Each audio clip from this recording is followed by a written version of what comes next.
OFSS के माध्यम से बिहार राज्य के कॉलेज और उच्चतर माध्यमिक विद्यालयों में इंटरमीडिएट कक्षा में एडमिशन की प्रक्रिया चल रही है। और आज इस वीडियो के माध्यम से मैं आपको बताने जा रहा हूं कि ओएफएसएस के माध्यम से तृतीय चयन सूची यानी थर्ड मेरिट लिस्ट किस दिन जारी की जाएगी, वह डेट आपको इस वीडियो में मैं बताने जा रहा हूं। साथ में ये भी बता रहा हूं कि थर्ड मेरिट लिस्ट किस किन किन लोगों के लिए जारी किया जाएगा, उसमें किन किन लोगों का नाम होगा और जिनका चयन होगा उनको क्या क्या करना होगा। तो बने रहिए इस वीडियो में, क्योंकि आज आपको मैं फाइनल डेट बताने जा रहा हूं जिस डेट को थर्ड मेरिट लिस्ट जारी किया जाएगा। और इसके पहले कि आगे बढ़ें, बता दें कि ये वीडियो आपको NKTIAS की ओर से प्रस्तुत किया जा रहा है। अगर ये वीडियो अच्छा लगे तो इसे ज़रूर लाइक कीजिए, सब्सक्राइब कीजिए और दोस्तों के बीच में शेयर कीजिए। जी हाँ, मैं आपको बता रहा हूं कि प्रथम चयन सूची का प्रकाशन 7 अगस्त को किया गया था ओएफएसएस के माध्यम से। और प्रथम चयन सूची में चयनित विद्यार्थियों को 7 अगस्त से 17 अगस्त के बीच में एडमिशन लेना था और जिन लोगों का नाम था उन्होंने एडमिशन लिया भी।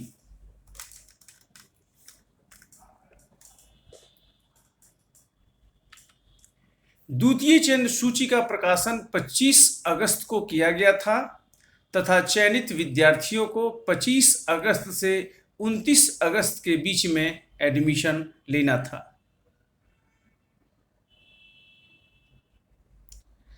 निम्न आवेदनकर्ताओं का नाम तृतीय चयन सूची में होगा। ध्यान दीजिए कौन कौन से लोग थर्ड सिलेक्शन लिस्ट में होंगे। वैसे एप्लीकेंट जिनका चयन सेकंड सिलेक्शन लिस्ट में नहीं हुआ था, ध्यान दीजिए, वैसे एप्लीकेंट जिनका चयन सेकंड सिलेक्शन लिस्ट में नहीं हुआ था और उनका चयन अब थर्ड सिलेक्शन लिस्ट में हो सकता है, उनका नाम हो सकता है अगर उनका मेरिट बनेगा तो। यानी those who are not selected in the second selection list and now selected in third selection list, ऐसे लोग होंगे। दूसरे, वैसे आवेदनकर्ता जिनका चयन सेकंड सिलेक्शन लिस्ट में हुआ था, उन्होंने एडमिशन भी ले लिया और लेने के बाद स्लाइड अप कर दिया। ऐसे लोग, ऐसे स्लाइड अप वालों को उच्चतर विकल्प का संस्थान आवंटित किया गया है। इनका भी नाम तृतीय चयन सूची में होगा। तृतीय चयन सूची का जो निर्माण होगा वो निम्न बिंदुओं के आधार पर होगा। कितनी सीट स्ट्रीम वाइज है, साइंस आर्ट्स कॉमर्स, कितनी सीटें हैं और कितनी सीटें बची रह गई फर्स्ट और सेकंड मेरिट लिस्ट में एडमिशन लेने के बाद, इस पर डिपेंड करता है, क्योंकि खाली सीटों के अगेंस्ट ही थर्ड मेरिट लिस्ट जारी होगा। दूसरा, कैफ में कैंडिडेट ने कौन सा कॉलेज भरा और कौन सा स्ट्रीम भरा, क्योंकि उस कॉलेज सीटें लिमिटेड है और स्ट्रीम वाइज सीटें भी लिमिटेड है। इसके अलावा 10th का क्या स्कोरिंग रहा, कितना परसेंटेज मार्क्स है, आरक्षण संबंधी प्रावधान क्या हैं, और साथ में ये पांचवा जो पॉइंट है कि अगर 10th ऐसे स्कूल से पढ़ा जहां पर 12th की पढ़ाई हो रही है और ऐसे जगह पर अगर कोई विकल्प देता है तो ऐसे स्कूल में उसको प्रायोरिटी मिलता है, प्राथमिकता मिलता है। यानी ये 5 बिंदुओं के आधार पर थर्ड सिलेक्शन लिस्ट जारी किया जाएगा। तृतीय चयन सूची का फाइनल अब समझ लीजिए किस दिन जारी होगा। 4 सितंबर को। थर्ड सिलेक्शन लिस्ट 4 सितंबर को जारी होगा 11 बजे दिन में, और जो सिलेक्टेड कैंडिडेट होंगे उनको 4 सितंबर से 8 सितंबर के बीच नामांकन लेना होगा। अगर इस दौरान आपने नामांकन नहीं लिया तो आपका नाम ओएफएसएस सिस्टम से हटा दिया जाएगा। तो महत्वपूर्ण सूचना आपको दी जा रही है जिसकी आपको प्रतीक्षा है कि थर्ड सिलेक्शन लिस्ट जारी होगा किस दिन, 4 सितंबर को, और आपको एडमिशन लेना पड़ेगा 4/9 से 8/9 तक। लेकिन इस वीडियो में बने रहिए क्योंकि आगे और महत्वपूर्ण घोषणा है आपके पास। कट ऑफ आप देख सकते हैं 4 सितंबर को 11 बजे दिन में कि आपका नाम इन है कि आउट है, उसका कट ऑफ क्या है। तो वेबसाइट पर www.ofssbihar.in पर जाकर आप देख सकते हैं कि जिन लोगों का सिलेक्शन हुआ है उनका कट ऑफ परसेंटेज क्या है।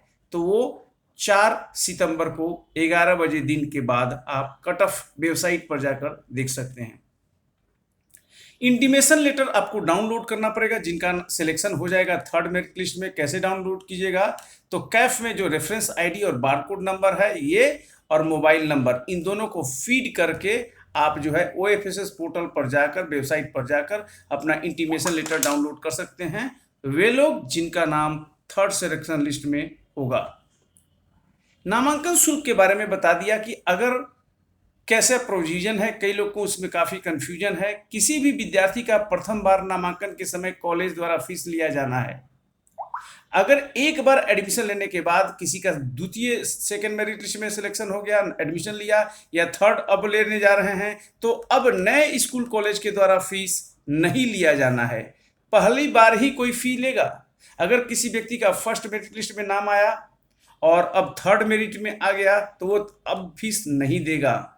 अगर किसी का सेकंड में नाम आया फिर थर्ड में आ गया तो अब थर्ड में नहीं देना है, क्योंकि फीस पहली बार जहां भी उसको कॉलेज हुआ, फर्स्ट मेरिट लिस्ट और सेकंड मेरिट लिस्ट, अगर वहां पैसा दे दिया तो अब थर्ड में नहीं देना है।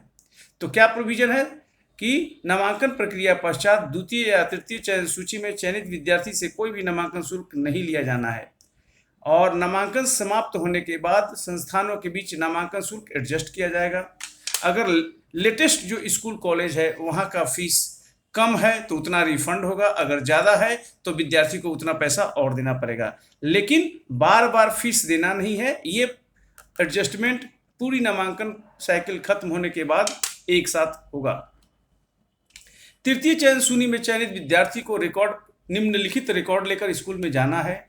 कैफ का कॉपी लेके जाना पड़ेगा, common application form, intimation letter, 10वीं बोर्ड का मार्कशीट ओरिजिनल और उसकी छाया प्रति, 10वीं बोर्ड का पासिंग सर्टिफिकेट जो आपका प्रोविजनल होगा और छाया प्रति, SLC लेके जाना पड़ेगा, माइग्रेशन, कास्ट सर्टिफिकेट और पासपोर्ट आकार का 5 रंगीन फोटो, इतना चीज आपको लेकर जाना पड़ेगा। थर्ड सिलेक्शन लिस्ट में जो स्कूल कॉलेज आपको आवंटन है, तो मूल प्रमाण पत्र आपको स्कूल कॉलेज में जमा नहीं करना है, उसको केवल ऑन द स्पॉट दिखा देना है, छाया प्रति दे देना है। ऑन द स्पॉट वो लोग जांच करेगा और जो ओरिजिनल है वो कैंडिडेट को वापस कर देगा। कभी भी आपको ओरिजिनल जो है नहीं जमा करना है जहां थर्ड मेरिट लिस्ट में आपका नाम आया है, सिलेक्शन आया है। थर्ड सिलेक्शन लिस्ट में नाम आने के बाद आपका प्रीवियस एडमिशन ऑटोमेटिक रद्द हो जाएगा, ये ध्यान दीजिएगा। अगर आपका फर्स्ट मेरिट लिस्ट में नाम आया और अब थर्ड में आया है तो फर्स्ट मेरिट लिस्ट का आपका एडमिशन कैंसिल हो गया है। अगर सेकंड में एडमिशन आपने लिया था और अब थर्ड में भी हो गया है तो सेकंड वाला कैंसिल हो गया, यानी कि लेटेस्ट एडमिशन ही सिस्टम में रहेगा और पुराना जो आपने एडमिशन लिया था वो ऑटोमेटिक कैंसिल हो जाता है, उसे कैंसिल करवाने की ज़रूरत नहीं पड़ती है। और अब मैं आपको बता रहा हूं वैसे आवेदनकर्ता जिनका चयन तृतीय चयन सूची में नहीं हुआ है उनको क्या है। ऐसे बहुत से लोग हो सकते हैं जिनका नाम थर्ड सिलेक्शन लिस्ट में नहीं हुआ। अब इन लोगों को निराश होने की जरूरत नहीं है। अगर सीट बच जाएगी, खाली रहेगी अगर सीट, तो ऐसे लोगों के लिए स्पॉट एडमिशन की व्यवस्था है। 10 सितंबर से स्पॉट एडमिशन के बारे में आपको जानकारी दी जाएगी और आप जो है वह स्पॉट एडमिशन में भाग ले सकते हैं। लेकिन ये उन्हीं लोगों के लिए है जिनका चयन थर्ड सिलेक्शन लिस्ट में नहीं हुआ है, तो वो लोग भी परेशान ना हो। स्पॉट एडमिशन के माध्यम से बची हुई सीटों में वो लोग एडमिशन ले सकते हैं और इसके लिए अलग से आपको सूचना दी जाएगी। जब 4 से 9 के बीच में थर्ड एडमिशन लिस्ट का सिलेक्शन होना है तो 4 सितंबर से 8 सितंबर और 10 से आपको स्पॉट के बारे में सूचना मिलेगी। तो ये वीडियो आपको NKT IAS की ओर से प्रस्तुत किया गया और अगर ये आपको अच्छा लगे तो ज़रूर लाइक कीजिए। तो इस वीडियो के माध्यम से मैं आपको बहुत ही महत्वपूर्ण सूचना दे रहा हूं और पुनः आपको बता दूं कि थर्ड सिलेक्शन लिस्ट का जो प्रकाशन होगा वो 4 सितंबर को होने जा रहा है और चयनित विद्यार्थियों को 4 सितंबर से 8 सितंबर के बीच में एडमिशन लेना होगा। तो आप लोग बिल्कुल तैयार हो जाइए और स्पॉट के बारे में भी मैंने आपको बता दिया। कि 10 सितंबर को स्पॉट एडमिशन की प्रक्रिया शुरू होगी, जिसकी सूचना बाद में दी जाएगी। और ये वीडियो एनकेटी आईएएस की ओर से है। और ये वीडियो कैसा लगा अपने विचार जरूर शेयर कीजिएगा। बहुत बहुत धन्यवाद। Thank you.